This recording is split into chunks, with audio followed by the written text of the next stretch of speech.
I'm home! I'm finally back from Austin, or traveling the lower part of Texas, because I feel like last week it was just a tour.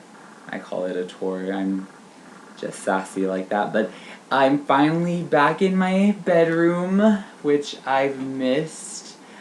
It feels weird, it feels like I'm visiting. Hopefully I'm just visiting for a little bit, because hopefully I get a job in Austin soon, but just to toss a video up here really quickly, it is Sunday, and it was the perfect time to come home. My cousin's birthday is actually today, who is in Austin, the girl that I've mentioned that we're really close to.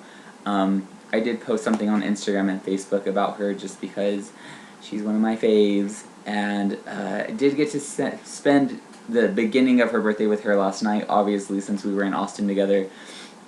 But I'm home. I'm here. Thank goodness, because honestly I was kind of falling asleep on the drive over here.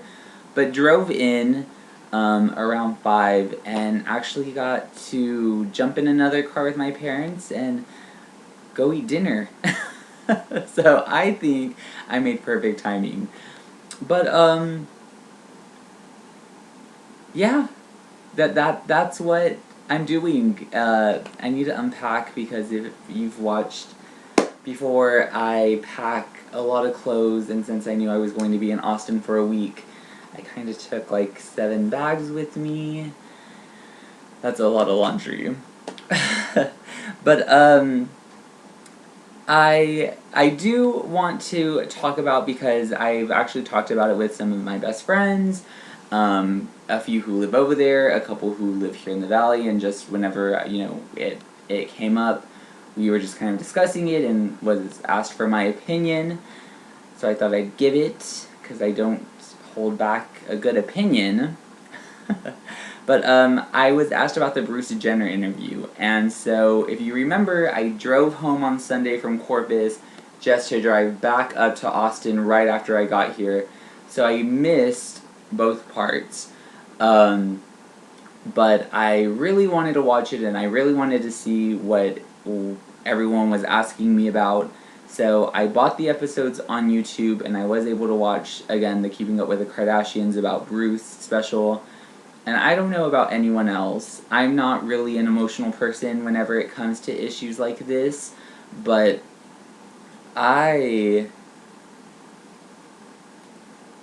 it was emotional. I can't say that I went throughout both episodes not crying. I've really felt for the family, and I'm going to be very respectful and honest in saying this, I've never questioned who I am, or what I like, or what and how I'm going to dress. It's never been an issue for me. I'm perfectly comfortable in my skin, and I think that not just with transgender, gay, lesbian, or bisexual individuals, I think anybody, in order for you to really accept love, you need to love yourself first, and that probably sounds really cliche, and people have probably read that quote 1,000 times, but it's the truth. I feel like I love myself and who I am and what I embody so much to where then others love and reciprocate that, and I do to them. I'd like to say that I'm blessed with a great circle of friends and family who have never been through an issue like this. Not blessed in that aspect, but I've never been or talked to anybody who's gone through this issue where they've questioned something so intimate to themselves. And so to hear it, because I had questions and I wanted to know specifics. I think one of the major questions that everybody was asking was, you know, is he lesbian or is he gay? And the truth is, and I said this whenever I reviewed the Bruce Jenner interview with Diane Sawyer, is he didn't come out. He didn't step out of a closet, and I hate that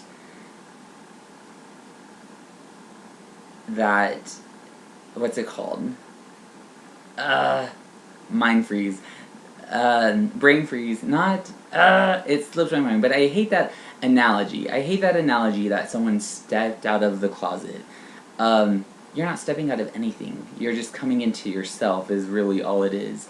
And I feel like there was a lot of confusion, and I'll admit I did read some of my friends' comments on Facebook that were a little ignorant, like, I can't believe his wife turned him gay, or I can't believe his wife made him want to become a woman, or if I turned my husband or wife gay, I would jump off a cliff. One, that has nothing to do with you. So don't pride yourself in thinking that you changed somebody's life that dramatically to where they chose to do something. And two, you should have really paid attention to the interview, because clearly you missed a huge part where this is something he has struggled with since childhood, his whole life.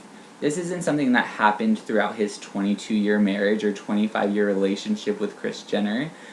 This is something that he experienced as a child before meeting his wives, because he's had 3, before having any of his 6 kids.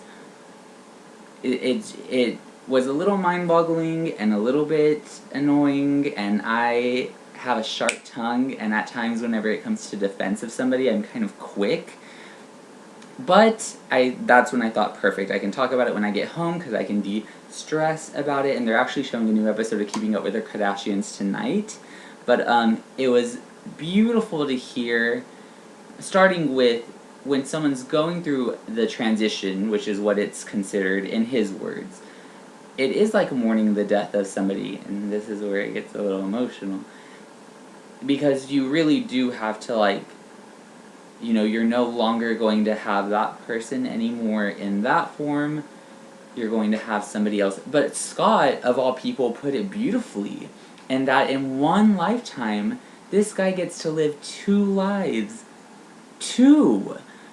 That's amazing, because he's lived 65 amazing years. I'm sure he's made the best of it as Bruce, and now he gets to come into his own and experience who he's always felt that he was on the inside. I thought it was beautifully shot, just like the interview. I thought that everybody's opinions on it in the family were valid, and now looking from an outside perspective in, I put myself in their place. Again, you should never put yourself in someone else's shoes, but to put yourself for a second in their place and just kind of see it from their side, it was understandable. And I also thought it was beautiful when Bruce said that maybe this is God's greater plan for him, to finally create a platform for those going through similar situations who feel like they're alone, to realize that they're not. So I applaud the 2 episodes. Again, cried probably through both of them more than I should have. It was a really emotional and touching thing to hear, and just really get a take on what individuals go through, because again, if everyone were so apples and oranges, or I don't know what that analogy is, but if everyone was so black and white, the colors, life would be so boring.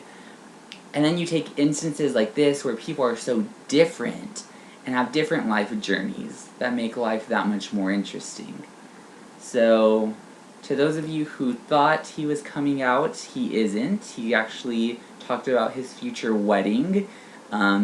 It was on radar.com, so I don't know how valid it is, but he did say that he wanted, and they quoted him, that he would marry a woman who understood who he was. I'm not even going to classify him as lesbian or still straight but in a woman's body. You take it for what it is. I'm not going to tell someone how to think, but he's not changing who or what he is on the inside. It's merely who he's always identified with on the inside, and now he's becoming that on the outside. So, beautifully shot episodes. I actually could watch them over and over again. And I think I probably want my parents to watch it too, because I think there's something that we need to talk about. But that was my trip. Loved every second of it. I do plan on going back in a few weeks, so I'll try to record then. I'll let you know as soon as I have a job update, but right now I don't. Follow me on all the social media platforms, and we'll see you, I'm going to say tomorrow because we're all off, but I might not. But you'll see me for sure sometime next week. Okay? Y'all have a great Sunday. Bye.